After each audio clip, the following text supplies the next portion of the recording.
भगवान श्री कृष्णचंद्र जी अपनी इस माया का रहस्य और माया से मुक्त होने का मार्ग, क्योंकि प्रभु के सिवा कोई माया को जान नहीं सकता, कोई नहीं जान सकता।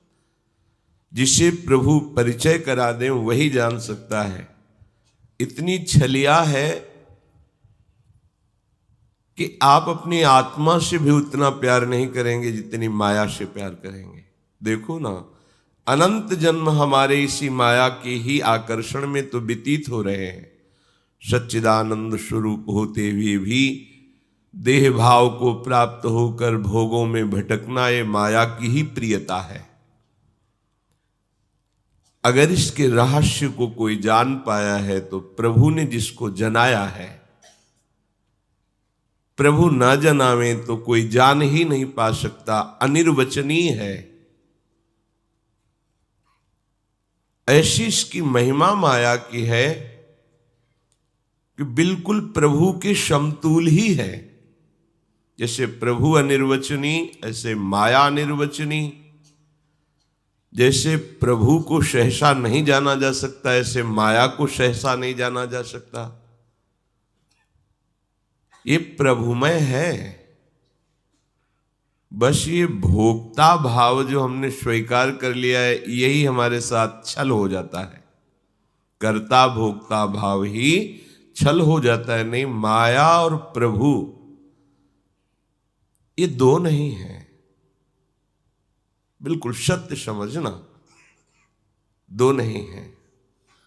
जैसे भगवान का अंश और भगवान दो नहीं है, ऐसे मम माया ममैव अंशो भगवान के वचन है।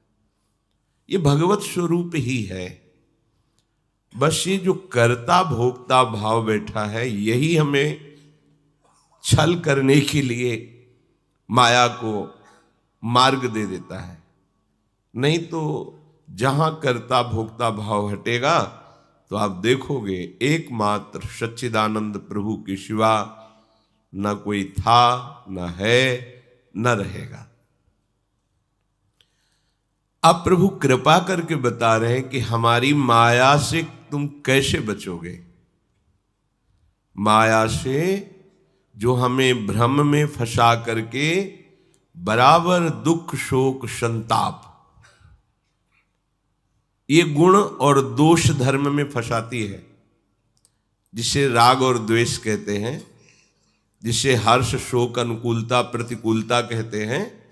ये इसका धर्म है।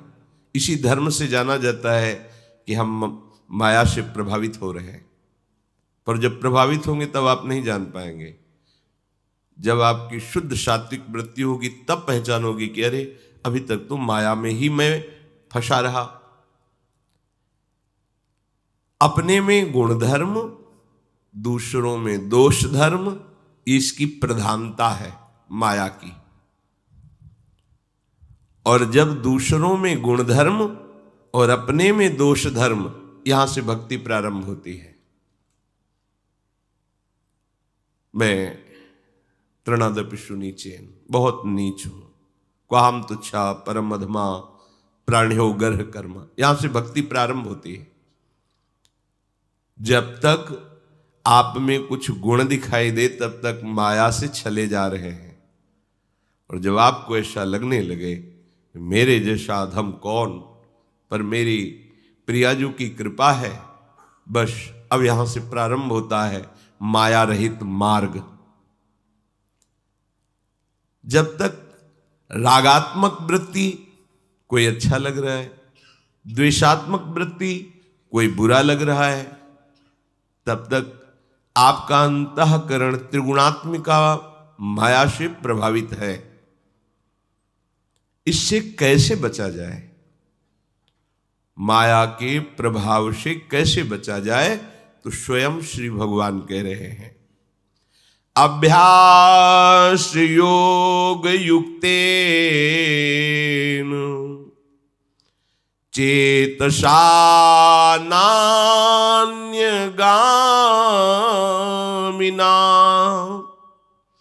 परमं पुरुषं दिव्यं याति पार्थानुचिंतयन्।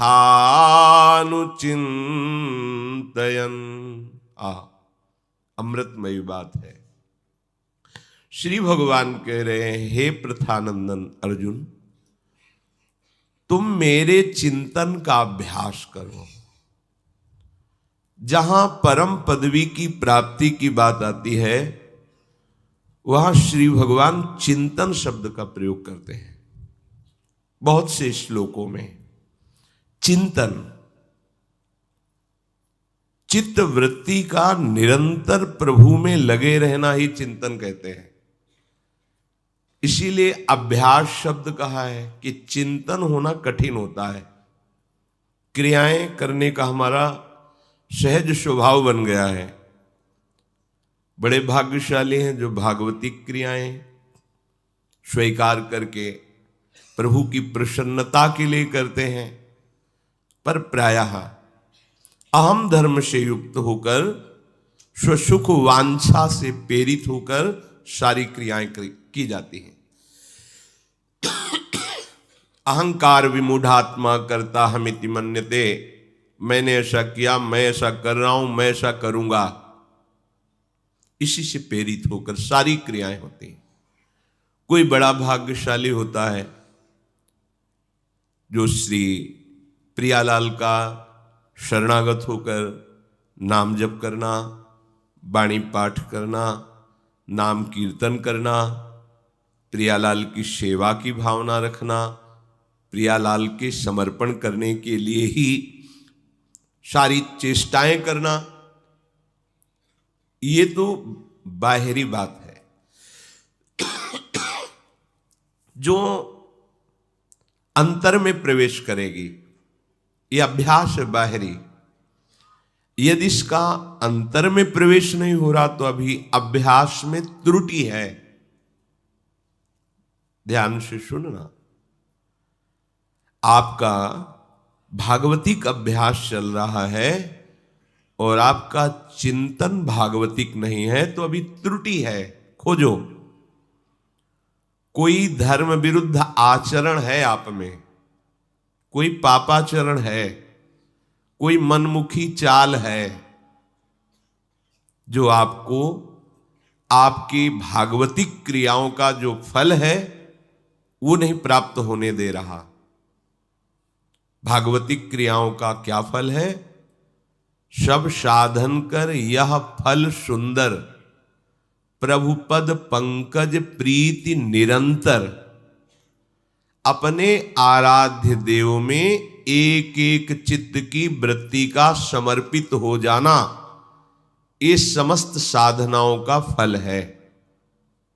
मुरारी पादार्पित चित्त वृत्ति, एक एक वृत्ति कृष्णाकार, एक एक वृत्ति श्यामा श्याम के चरणारविंद में।